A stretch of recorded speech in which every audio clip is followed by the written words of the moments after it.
Thanks for watching Artist Garage. Today we're going to show you how to replace the front struts on a Hyundai Sonata. Most Sonatas are similar to this application, so stand by and watch how fast you can replace your struts.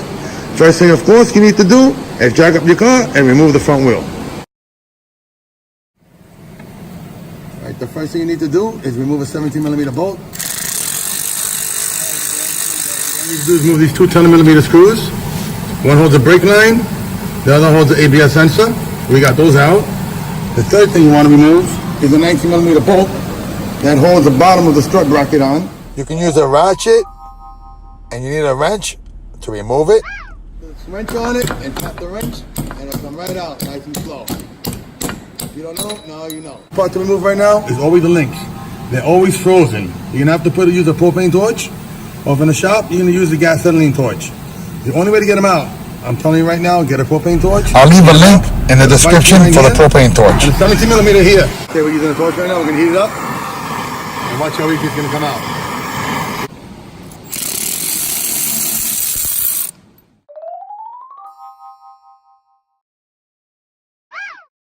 Now to get the thread out, you're gonna have to hit this part here, go on this side or the other side, and it comes right out. It's coming out, and it's out. You need to remove 3 screws to get the top of the strut out.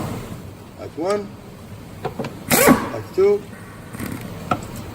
That's remove it. You simply angle it away from the bottom bracket, and you pull it out nice and easy.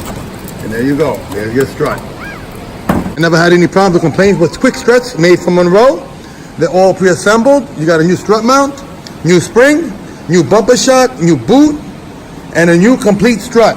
You got nothing to lose, nothing to compromise. Alright, install it like you removed it, angle it up, and position it to line up with the screws on the top. You might need some help. There you go. And them just a little bit so it doesn't fall out. Now you got more room to pivot the strut and line it up with the bracket that it goes to, right here. Another quick tip, stand by. The strut is all the way down, you see the line right there?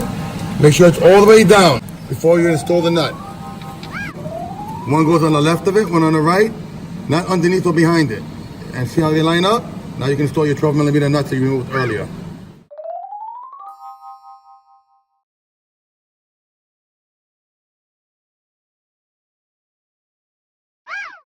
Alright, another quick tip, you're gonna have to push down on the rotor so the lower control arm pivots to get the bottom screw in first. Now it's in, you attach the nut, tighten it up. And you're done. Thanks for watching. Subscribe, share, comment, negative or positive, I don't care, just comment. Thanks for watching once again.